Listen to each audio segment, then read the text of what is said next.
know are illegal under international humanitarian law.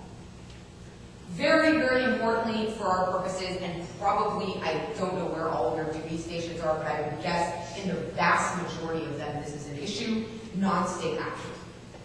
Groups that are operating either against the state or in the case of a place like Iraq, not necessarily against the state, or even DRC, not necessarily against the state, but amongst each other, right? Armed groups that are fighting and engaging in hostilities against other armed groups. This body of law, if you take away 3 messages, one of them should be that this body of law applies directly to those groups. That makes it very unique. There are very, very few instruments of international law where you could be sitting across from the sub-commander of a rebel group and say, you have responsibilities directly under this body of law, and you can be held responsible for violations.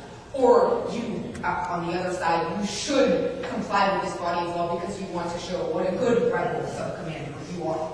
So the law recognizes, and states recognize, which was a unique thing for states to do, that if they were engaging in the kind of conflict where they were fighting with armed groups and rebels within their territory, even though it pained them to recognize that those groups could have any degree of responsibility, because of course the state wants to say, we simply can crush rebel groups on our territory, we don't want to have to recognize that they have obligations under international law.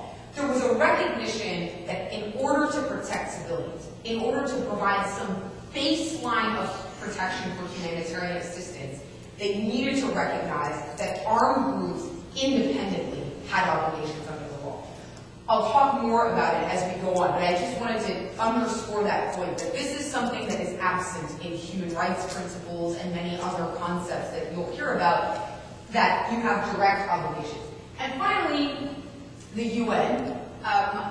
Sometimes I think we tend to take this a bit too far. We will hear statements like, I've heard statements saying the UN agency is violating human rights if it doesn't deliver assistance in this area.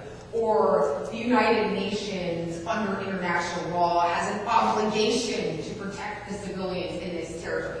That's all nonsense. The United Nations has no obligation under international law to do much of anything. The United Nations is an organization made up of states, all of whom have responsibilities under international law. But this is why, for example, it's so tricky in peacekeeping operations to say what are the responsibilities of the commander of a peacekeeping force. Because the United Nations as an entity cannot be a player in international law. It doesn't sign treaties. It doesn't have obligations on those treaties. Many times we have seen attempts to take the United Nations to court. Srebrenica was a recent case where there was an attempt to say that the UN failed in its obligations to the civilian population. Didn't work. It's very, very difficult to argue that the UN as a body has obligations under international law. However, as we'll see, humanitarians are different. Humanitarian agencies, operating as humanitarian agencies, do have rights and responsibilities in the Geneva Conventions and under international humanitarian law. So while my overall advice is be careful when people start talking about the legal obligations of the UN, you do have some good arguments because you work for a humanitarian branch of the UN. I would not say the same thing as in the TPA. To say our role is recognized under this body of law because we are delivering humanitarian assistance to the civilian population. So we'll come back again and we can talk about it more, but this is an area where I think we'll see, I hope she doesn't work for DPA. So we'll see how it develops, but this is a body of law that may give us a little bit more traction than you could otherwise have as the UN, as an agency that doesn't really have a role in international law itself. Yes? Just something that I'm not sure if you'll touch on later, is I'm also trying to understand where, when the UN engages with actual, technically illegally armed groups for its own requirements in the country, yeah, where the state recognizes that they can't provide, and that this is the solution. So where does that fit in as an obligation within that particular entity carrying out a function on behalf of a non-recognized mass within a country? Yeah. I had 2,300 people working for me that the state didn't set up. They're not illegal, they're technically illegal in our group. So where does that fit within our obligations back? So the illegal armed group is the group, the entity on the ground? Protecting all the UN compounds in the country that, and they're Oh, not. like the private security No, companies? but something. Or another entity, but employed by the UN? Contracted by the UN. Yeah. So that, as we'll see, is all going to come down to how they behave. If they're legally there, they're legally contracted, or whatever, subcontracted, or have a handshake agreement, or whatever else, and they abide by the rule that they can't participate in the hostilities, then that's fine. That's a political and policy issue as to appropriateness and neutrality, which we will get to. But from a humanitarian law perspective, it's not a problem unless and until they participate in the hostilities. Then it's a major problem. Not only for them, because they could be targeted by the armed forces in the state, but also for the UN, because then it becomes very difficult to argue that they're still humanitarian. Then it becomes very difficult to say, we are engaging in a relationship with a party to the armed conflict, but we're neutral and humanitarian, and we have an argument for why we can be here, even though we're engaged. Yeah.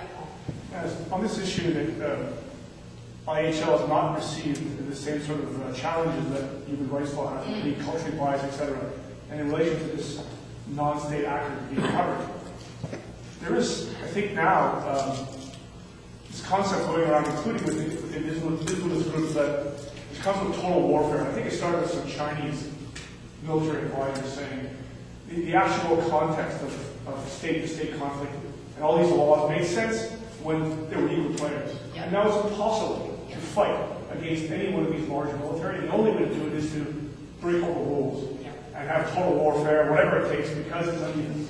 Which seems to me to be both a challenge to the universality of IHL to all combatants and the sort of desire for some non-state actors to sort of go, it would be great to be covered by this, but it's not an equal playing field, so we can't. Yeah. I don't know if that's discussion now or later or what. Yeah, absolutely, and we can have an outlet later.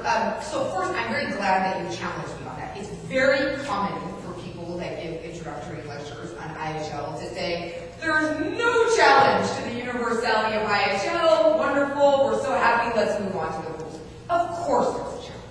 And what you've raised is, in my mind, exactly what the challenge is. No, it's not the same as human rights in the sense that you don't have states actually standing up in the General Assembly and saying, I reject the rules.